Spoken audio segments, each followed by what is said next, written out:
Welcome back to my channel student at live point में आपका स्वागत है। आज हम एक टॉपिक लेके आए हैं मटेरियल इंजीनियरिंग का। ठीक है, उस टॉपिक का नाम है आपका फेज डायग्राम। जो आपका मटेरियल इंजीनियरिंग आपका एक सब्जेक्ट है जो कि आपका सेमेस्टर थर्ड में पढ़ाया जाता है। तो उसका एक हम टॉपिक लेके आए हैं फेज डायग्राम। टॉपिक ही नहीं बल्कि एक पूरा एक कंटेंट है फेज डायग्राम का। ठीक है, पूरा एक चैप्टर ही इसमें इस वीडियो में इसका पूरा चैप्टर ही कवर्ड किया गया। ठीक है, तो देखने के लिए बने रहिए हमारे साथ। तो कृपया करके देखिए वीडियो को। तो हम फेज डायग्राम के बारे में पढ़ेंगे। तो फेज डायग्राम हमारा क्या होता है उसके बारे में देखते हैं। तो बेसिकली हमारा फेज डायग्राम यूज होता है कि कोई भी एलिमेंट्स मींस दैट कि टू और मोर एलिमेंट्स जो हमारे होते हैं उसके क्या बिहेवियर है एंड क्या कंपोजिशंस हैं एट डिफरेंट टेम्परेचर पे। ठीक है, and percentage weight of carbon पे देखेंगे, एट डिफरेंट टेम्परेचर पे भी देखेंगे। ठीक है, तो यही आपका क्या है फेज डायग्राम। तो फेज डायग्राम में हमारा जो कंटेंट आता है वो आयरन कार्बन फेज डायग्राम आता है, और उसे हम लोग ये भी कह सकते हैं आयरन कार्बन इक्विलिब्रियम डायग्राम। ठीक है, तो उसके बारे में हम देखेंगे कि हमारा क्या क्या कंपोजिशनल हो रहा है। ठीक है, एट डिफरेंट टेम्परेचर पे हमारे एलिमेंट्स के क्या क्या बिहेवियर है उसके बारे में हम देखेंगे। ठीक है, तो फेज डायग्राम में आपका जो कंटेंट है इसमें फेज डायग्राम पढ़ेंगे। ठीक है, and iron carbon equilibrium diagram पढ़ेंगे। उसके बाद से डिफरेंट एलिमेंट्स के बारे में पढ़ेंगे। तो यही इस चैप्टर में यही कवर किया गया है। कृपया करके वीडियो को स्किप ना करें। ठीक है, आराम से देखें और समझें। ठीक है, सेकेंड आपका टॉपिक है allotropics of iron. Means that कि एलोट्रॉपिक्स ऑफ आयरन देखेंगे। तो allotropes means when a metal exist in two or more stable condition. Means that कि जब मेटल आपका एग्जिस्ट कर जाता है more than two stable condition में। ठीक है, but different crystal structure. Means that कि उसके क्रिस्टल स्ट्रक्चर जो होते हैं वो क्या होते हैं, डिफरेंट होते हैं depending upon the condition. Means that कि उसके कंडीशन पे क्या करता है, डिपेंड करता है। Pressure and temperature is called allotropes and various form which can exist are as on allotropes. Means that कि ये बहुत ही वेरियस फॉर्म में क्या है ये एग्जिस्ट है, उसको हम देखेंगे। In the various form which can exist are known as allotropes. Means that कि बहुत ही वेरियस फॉर्म में क्या कर जाते हैं, एग्जिस्ट कर जाते हैं, उसे हम लोग क्या कहते हैं, एलोट्रॉप्स कहते हैं। ठीक है, अब हमारा जो टॉपिक है एलोट्रॉपिक्स ट्रांसफॉर्मेशंस के बारे में देखेंगे। So the allotropic transformation due to its fact that the atom then the metal are converted from the one crystalline to another a form a new crystal। means that कि एक crystalline से आपका दूसरा crystal क्या कर जाता है, form कर जाता है। इन ऑर्डर टू अंडरस्टैंड, तो ये जब नया क्रिस्टल फॉर्म कर जाता है तो इन ऑर्डर टू अंडरस्टैंड हम समझ सकते हैं आयरन कार्बन डायग्राम से the behavior of steel and different temperature and different composition। means that कि डिफरेंट डिफरेंट कंपोजिशन पे एंड डिफरेंट टेम्परेचर पे हम लोग इसका बिहेवियर के बारे में देख सकते हैं। ठीक है, कि इसका बिहेवियर क्या है, कि इतने टेम्परेचर पे ये क्या कर रहा है और इस टेम्परेचर पे इसका कैसा बिहेवियर चेंज हो रहा है। तो उसी को हम लोग क्या कहते हैं, एलोट्रॉपिक ट्रांसफॉर्मेशन कहते हैं। मीन्स दैट शॉर्ट वे में हम समझे तो हमारा क्या होता है, देखिए atoms then the metals are converted form. Means that कि जो मेटल्स में एटम्स मॉलिक्यूल्स होते हैं वो क्या होता है, कन्वर्टेड फॉर्म। ठीक है, one crystalline to another another form new crystal. Means that कि नया क्रिस्टल कोई क्या कर देता है, फॉर्म कर देता है। ठीक है, the order to understand iron carbon diagram. Means that कि जो हम आयरन कार्बन डायग्राम से समझते हैं कि उसका behaviour and composition at different temperature पे कैसे क्या चेंज होता है और क्या इसका बिहेव रहता है, तो उसके बारे में हम देखते हैं। ठीक है, उसे हम लोग क्या कहते हैं, एलोट्रॉपिक्स ट्रांसफॉर्मेशंस। ठीक है, अब हम देखेंगे उसके टर्मिनोलॉजीज क्या होते हैं। मींस दैट कि उसके टर्मिनोलॉजीज क्या है। तो फर्स्ट हम बात करेंगे सिस्टम के बारे में। तो आप लोग सिस्टम के बारे में जानते हैं कि anything external to the us then is known as system. ठीक है, तो the substance that are isolated and unaffected by bare surroundings means that कि आपका surroundings हो गया are called as system। means that कि the substance that are isolated means that कि हमारा पूरा क्या है, isolate है, and unaffected by bare surroundings means इसके द्वारा हमको क्या है, कोई effect नहीं है, unaffected है by bare surroundings means जितना हमारा surroundings क्या कर रहा है, ये bear कर रहा है। ठीक है, is known as system, उसे हम लोग क्या कहते हैं, सिस्टम कहते हैं। द सिस्टम में बी और solid in liquid, means that कि जो आपका सिस्टम वो क्या हो सकता है, सॉलिड भी हो सकता है, इन लिक्विड, ठीक है, और गैसेस, गैसेस में भी हो सकता है, या आपके 3 स्टेटस में पाए जाते हैं, ठीक है, 3 स्टेज में आपके पाए जाते हैं, ठीक है। तो firstly we will discuss about the what is state. State हमारा क्या होता है उसके बारे में देखते हैं। It is a physical condition of system, किसी भी सिस्टम के हमारे क्या होते हैं, ये फिजिकल कंडीशन होता है, and is governed by the quality such as temperature, pressure and etcetera, ठीक है। इससे क्या करता है, ये गवर्न करता है, ठीक है, state, then it is known as state. अब हम देखेंगे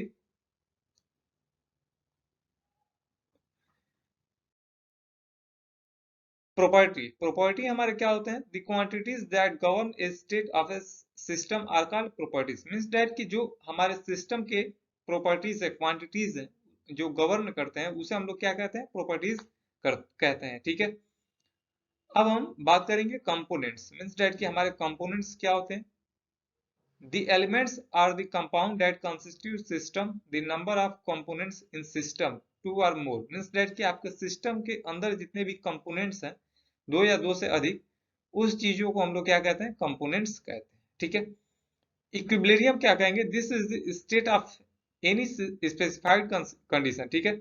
यह स्टेट होता है ऑफ सिस्टम, किसी भी सिस्टम के, ठीक है, at any specified condition when the system possesses minimum free energy means that कि minimum free energy क्या कर रहा है, possess कर रहा हो, उसे हम लोग क्या कहते हैं, इक्विलिब्रियम कहते हैं, ठीक है।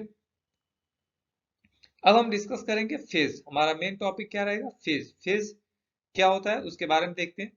तो अपना कैमरा ऑफ कर दें क्योंकि यहाँ पे दिखाई नहीं दे रहा। तो physical and chemical homogeneous composition means that कि आपका physical and chemical homogeneous composition of a substance means that कि किसी भी सब्सटेंस के फिजिकल एंड केमिकल कंपोजिशंस हो इज नोन एज फेज, उसे हम लोग फेज से जानते हैं, ठीक है। उसे हम लोग क्या कहते हैं, फेज कहते हैं। क्या कह रहा है इसमें, physical and chemical homogeneous compositions means that कि फिजिकल एंड केमिकल दोनों का क्या हो, होमोजेनियस कंपोजिशन हो, उसे हम लोग क्या कहते हैं, फेज कहते हैं, ठीक है। A system may be made up of one or more than two phases means that कि ये system may be made up of one or two more phases, ठीक है। two more phases से क्या होते हैं, ये बनते हैं इस सिस्टम, ठीक है। अब हम नेक्स्ट देखें फेज। फेज यहाँ पे सेम दिया हुआ, the physical and chemical homogeneous composition of a substance is known as phase, ठीक है। ये आपका इक्वल है। The number of independent variable required to describe the state of a system are called degree of freedom. यह आपका क्या होता है, डिग्री ऑफ फ्रीडम, ठीक है। The number of independent variable required to describe the state of a system means that कि उस number के independent variable जो होते हैं वो डिस्क्राइब करते हैं स्टेट ऑफ ए सिस्टम को, ठीक है। सिस्टम के स्टेट को क्या करते हैं, डिस्क्राइब करते हैं, are called degree of freedom. उस चीज को हम लोग क्या कहते हैं, डिग्री ऑफ फ्रीडम कहते हैं, ठीक है। अब हम बात करेंगे सॉलिड सॉल्यूशंस के बारे में कि हमारा सॉलिड सॉल्यूशंस बेसिकली होता क्या है, ठीक है। तो ये homogeneous mixture of to or more elements और सब्सटेंस भी कह सकते हैं, ठीक है, in solid state means that कि सॉलिड स्टेट में जो होमोजेनियस मिक्सचर होता है, ठीक है, टू और मोर एलिमेंट्स का, उसे हम लोग क्या कहते हैं, सॉलिड सॉल्यूशंस कहते हैं, ठीक है। It is single phase system of atom, यह हमारा सिंगल फेज सिस्टम होता है of atoms of different elements. It cannot be either mechanically separated by physically, ठीक है।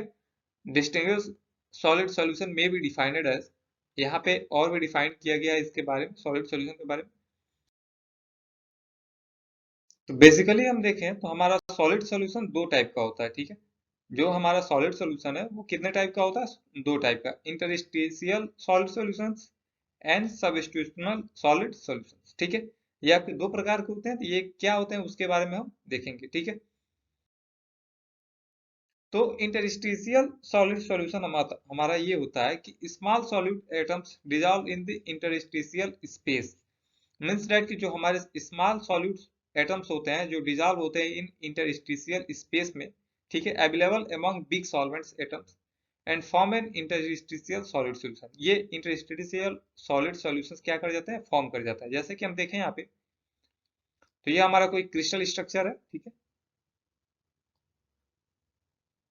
यह हमारा क्रिस्टल स्ट्रक्चर हो गया।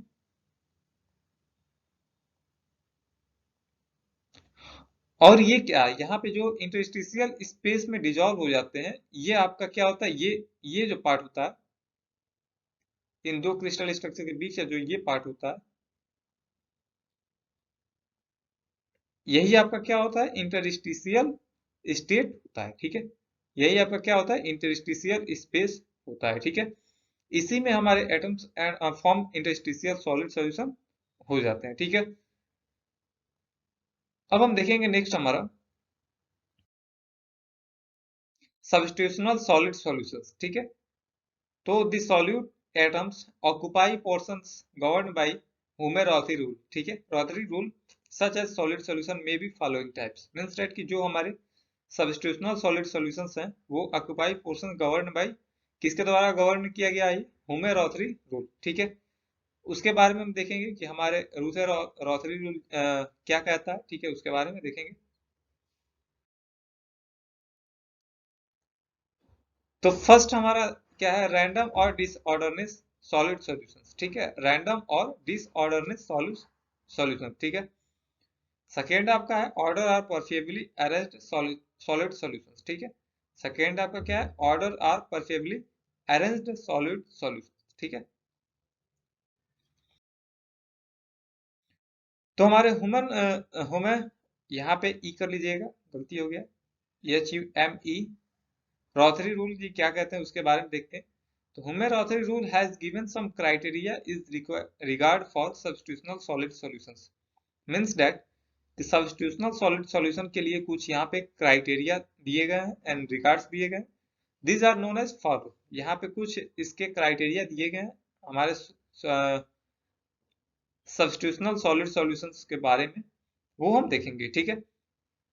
तो सिमिलर क्रिस्टल स्ट्रक्चर, हमारे जो सॉलिड सबस्टिट्यूशनल सॉल्यूशंस है उसमें क्या होना चाहिए, सिमिलर क्रिस्टल स्ट्रक्चर होना चाहिए। Two or more metal should be have similar crystal structure such as FCC और BCC, ठीक है। रिलेटिव एटॉमिक साइज के बारे में क्राइटेरिया दिया गया कि जो उसमें रिलेटिव एटॉमिक साइज होंगे वो हमारे the atoms of the two metal should have the their size with in 15%, इसका साइज, ठीक है। The valency of metal and allowing should be, alloying elements should be same. The valency of metal and alloying elements, जो हमारे metals होंगे and alloying elements हैं should be same होने चाहिए, ठीक है। उसमें अब हम बात करें कि आपका लास्ट क्राइटेरिया जो है द सॉलिड, जो आपका लास्ट क्राइटेरिया है ये क्या है, इलेक्ट्रॉन कैविटी, ठीक है। The solid solubility will be limited if two metals passes greater electrocavity then is known as electron cavity, ठीक है। अब हम नेक्स्ट देखेंगे आयरन कार्बन फेज डायग्राम कह भी सकते हैं, ठीक है, आयरन कार्बन इक्विलिब्रियम डायग्राम भी इसे कह सकते हैं, ठीक है। तो इसके बारे में हम बेसिकली देखेंगे आयरन कार्बन फेज डायग्राम के बारे में, ये हमारा होता क्या है एंड इसका यूज क्या है, ठीक है। तो देखते हैं topic iron carbon phase diagram, ठीक है। तो ये बेसिकली हमारा डायग्राम यूज किया जाता है कि किसी भी मेटल्स या किसी भी कंपोनेंट्स के फेज या बिहेवियर कैसे चेंज हो रहा है, ये डायग्राम की मदद से हम लोग क्या कर सकते हैं, देख सकते हैं, ठीक है। तो the various phase that appear on the iron carbon equilibrium phase diagram, ठीक है, डिफरेंट टाइप्स के फेजेस यहाँ पे अपीयर होते हैं on the iron carbon equilibrium phase diagram पे, ठीक है, आर एज अंडर। तो हम लोग वन बाय वन करके देखेंगे इसमें कौन कौन से फेज हमारे अपीयर होते हैं उसके बारे में देखेंगे, ठीक है। तो फर्स्ट हम फेराइट की बात करें तो ferrite is known as alpha solid solutions, जो आपका फेराइट होता है उसे हम लोग अल्फा सॉलिड सॉल्यूशंस भी कहते हैं, ठीक है, अल्फा सॉलिड सॉल्यूशंस भी कहते हैं, ठीक है। अगर इसमें देखें तो अल्फा आयरन ब्रैकेट में अल्फा फेराइट, तो हमारा अल्फा आयरन अल्फा फेराइट हमारा क्या होना चाहिए, इसमें BCC स्ट्रक्चर होना चाहिए, ठीक है। अगर गामा आयरन की बात करें तो गामा आयरन में हमारा क्या आ जाएगा, फेराइट की जगह अस्टेनाइट आ जाएगा, इसमें क्या होना चाहिए, फेस सेंटर्ड क्यूबिक सेल होना चाहिए, ठीक है। डेल्टा आयरन की बात करें तो इसमें हमारा फेराइट होना चाहिए, बट यहाँ पे हमारा क्या होना चाहिए, बीसीसी स्ट्रक्चर होना चाहिए। ठीक है, अब हम बात करेंगे it is an interstitial solid solution of small amount of carbon dissolving alpha iron, means that it is an interstitial solid solutions of small amount of carbon, means that कि small amount of carbon हमारे dissolve in alpha iron में होते हैं। ठीक है, अब हम basically देखेंगे थर्ड हमारा क्या है, third point, stable form of iron below 910 degree Celsius, means that कि 910 डिग्री सेल्सियस के नीचे जो हमारे क्या होते हैं, स्टेबल फॉर्म होते हैं। ठीक है, स्टेबल फॉर्म ऑफ आयरन होते हैं। ठीक है, the maximum solubility is 0.025% carbon at 723 degree Celsius, means that कि मैक्सिमम solubility हमारा होता है 0.025% किस पे, कार्बन एट 723 डिग्री सेल्सियस पे, जो कि हम डायग्राम में देखेंगे। ठीक है, and it is dissolved only 0.08% of carbon at room temperature is known as BCC structure, means that कि हमारा केवल 0.08% ही इसमें से हमारा क्या होता है, डिजॉल्व हो पाता है एट कार्बन रूम टेम्परेचर। ठीक है, is known as BCC structure, इस चीज को हम लोग क्या कहते हैं, बीसीसी स्ट्रक्चर कहते हैं। ठीक है, अब हम बात करें कि इसमें अस्टेनाइट, अस्टेनाइट हमारा क्या होता है, तो austenite is a interstitial solid solutions, austenite हमारा क्या होता है, इंटरस्टिशियल सॉलिड सॉल्यूशंस होता है of carbon dissolve in gamma iron, means that कि हमारा क्या किसमें डिजॉल्व होता है, गामा आयरन में होता है। ठीक है, उसको उसमें क्या होता है, एफसीसी स्ट्रक्चर होता है। ठीक है, मैक्सिमम सॉल्युबिलिटी इज 2%, इसमें जो मैक्सिमम सॉल्युबिलिटी इसकी है वो हमारा कितना है, maximum 2% of carbon at 1130 degree Celsius. ठीक है, मैक्सिमम सॉल्युबिलिटी हमारा 1130 डिग्री सेल्सियस पे हमारा कितना है, 2%। ठीक है, high formability most of the heat treatment begin with its single phase. ठीक है, high formability of most heat treatment begin with this single phase, single phase में हमारा क्या करता है, ये हाई फॉर्मेबिलिटी बिगेन करता है। ठीक है, थ्री फेज रिएक्शन की बात करें तो थ्री फेज रिएक्शंस में हमारा क्या होता है, eutectic reaction is a three phase reaction, जो हमारा इटेक्टिक रिएक्शन होता है वो हमारा क्या होता है, थ्री फेज रिएक्शंस होता है। ठीक है, by which on cooling a liquid transform into solid phases at same time, means that कि which on cooling a liquid transform, means that कि liquid को क्या किया जाता है, उसी समय ट्रांसफॉर्म हो जाता है into solid phases में at same time, उसी समय। ठीक है, यूटेक्टिक के बारे में देखेंगे, यूटेक्टिक हमारा क्या होता है, तो at 1130 डिग्री सेल्सियस पे with 4.3 weight percentage of carbon alloy called cast iron। ठीक है, तो यह हमारा आयरन कार्बन डायग्राम है। तो आयरन कार्बन डायग्राम में देखेंगे बेसिकली, तो इसको जब बनाने की विधि हमारा आयरन कार्बन डायग्राम का, तो firstly we will be drawn X and Y.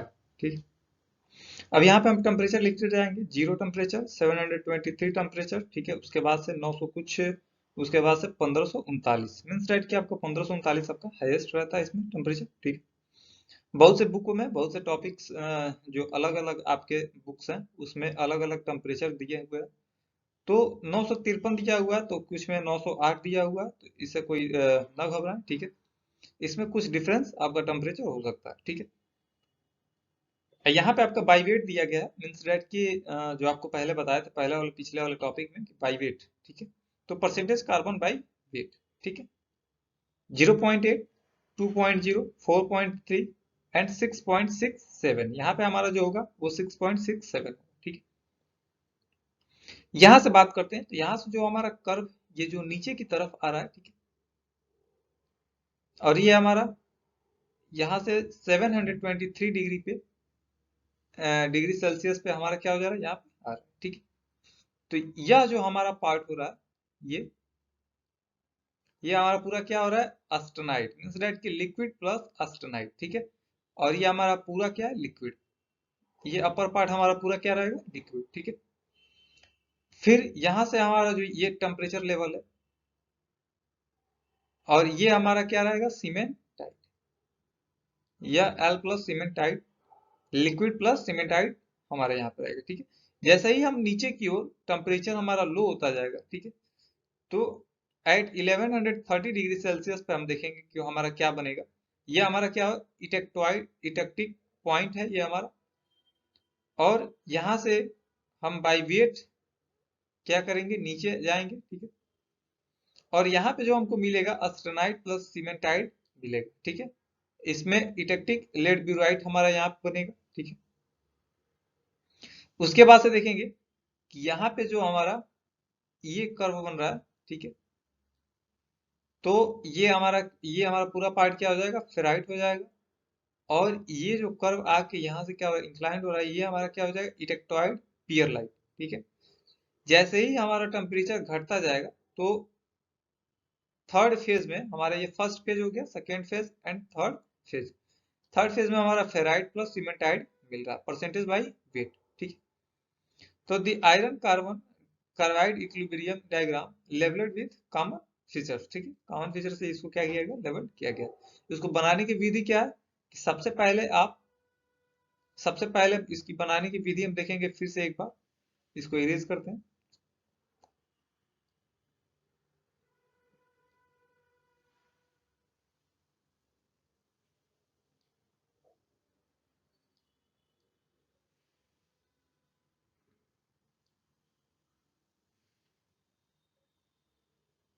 इसको बनाने की विधि सबसे पहले देखेंगे, हम पेंसिल लेंगे।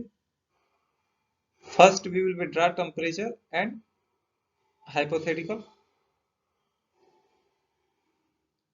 पहले यहां से यहां हम टेम्परेचर लाइन ड्रॉ करेंगे, फिर यहाँ से परसेंटेज कार्बन बाई वेट यहाँ पे। ठीक है, उसके बाद से यहाँ पे हम एक कर्व बनाएंगे। ठीक है, फर्स्ट यहाँ पे 723 डिग्री सेल्सियस की एक पैरेलल लाइन बना लेंगे। ठीक है, और ये हमारा क्या हो जाएगा, फेराइट हो जाएगा।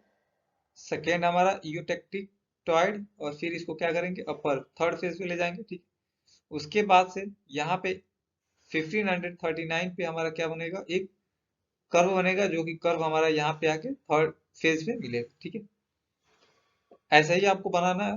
आप लोग डायग्राम देख लीजिए आयरन कार्बन डायग्राम का। ठीक है, ओके।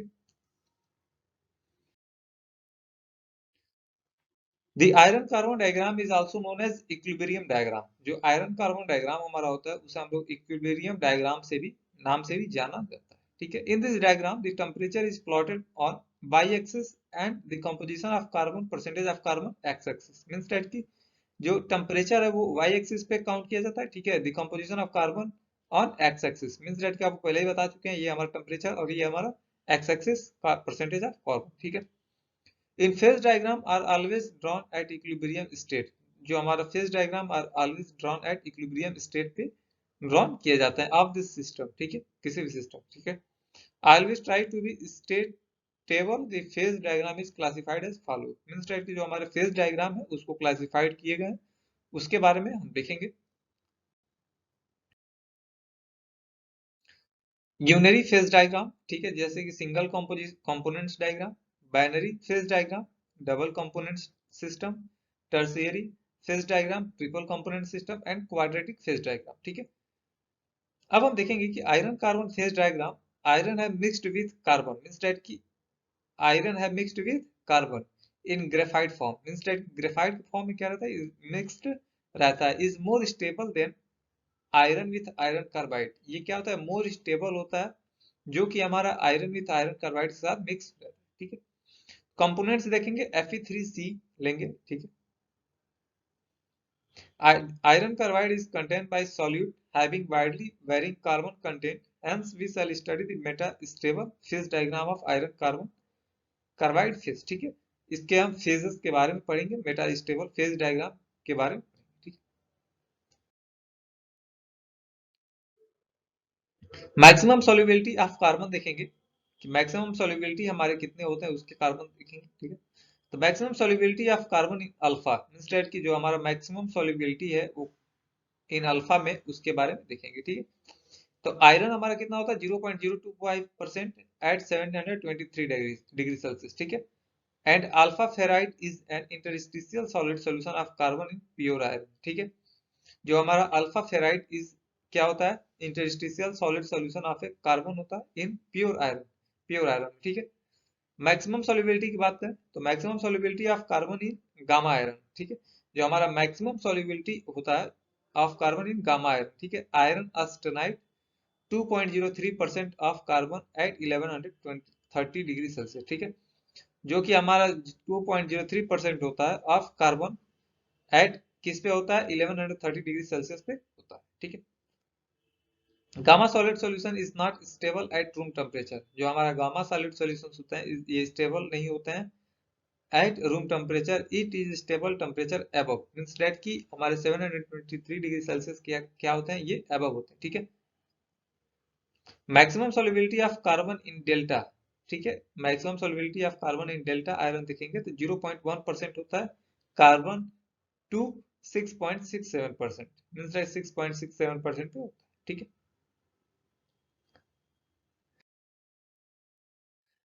रिएक्शन हम देखेंगे कि reaction of carbon iron carbon phase diagram के। ठीक है, तो लिक्विड 0.55% प्लस डेल्टा 0.1%।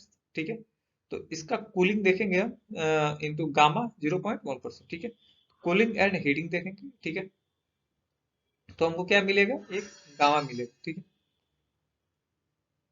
ये थोड़ा रिएक्शंस हमारे टाइपिंग से मिस्टेक होगा, कृपया करके इसे आप लोग देख लीजिएगा। ठीक है, बाकी हम नेक्स्ट टॉपिक देखते हैं। Sorry for this.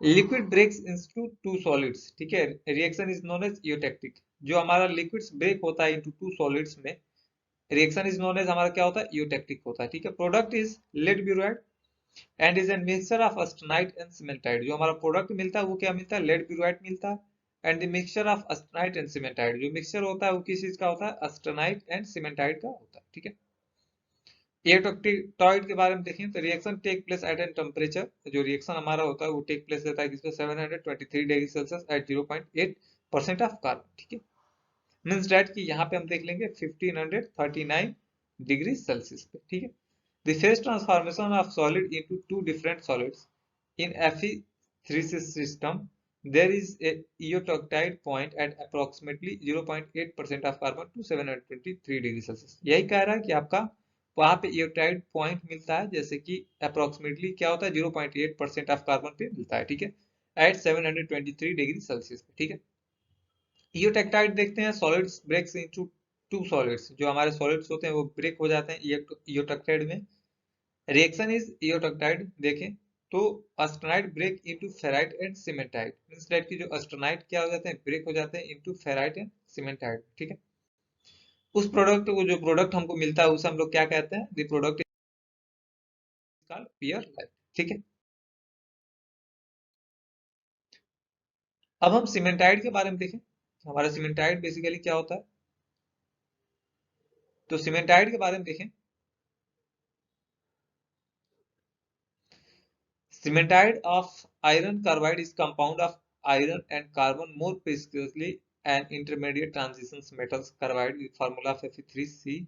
By weight is 6.6% of carbon and 9.93.3 iron. ठीक है, it has an orthorhombic crystal structure। ये हमारा क्या होता है, सीमेंटाइड ऑर्थोरोम्बिक क्रिस्टल स्ट्रक्चर। ठीक है, pearlite is the mixture of ferrite and cementite. जो हमारा पियरलाइट का मिक्सचर होता है वो फेराइट एंड सीमेंटाइड का होता है, forming distinct layer of bands, हमारे layers of bands in slowly cooled carbon steels में, स्लोली कूल्ड होता है। ठीक है, pearlite is an iron alloy.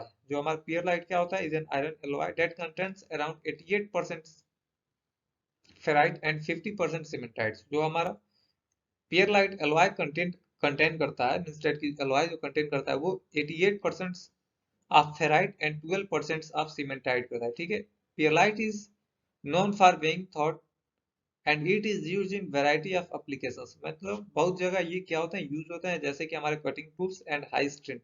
ठीक है, फॉर हाई स्ट्रेंथ के लिए। ठीक है, मार्टेन साइड की बात करें तो austenite is a solid solutions. Austenite हमारा क्या सॉलिड सॉल्यूशंस होता है, मोस्टली आयरन एंड कार्बन। ठीक है, इसमें हम देखेंगे austenite only form of when iron and best alloyed heat above the 750 degree Celsius and 1382 but not above about, इसके एबव नहीं जाता, ठीक है। इस चीज को हम लोग क्या कहते हैं, अस्टेनाइट करते हैं, गलती से यहाँ पे मार्टेनसाइट हो गया, ठीक है।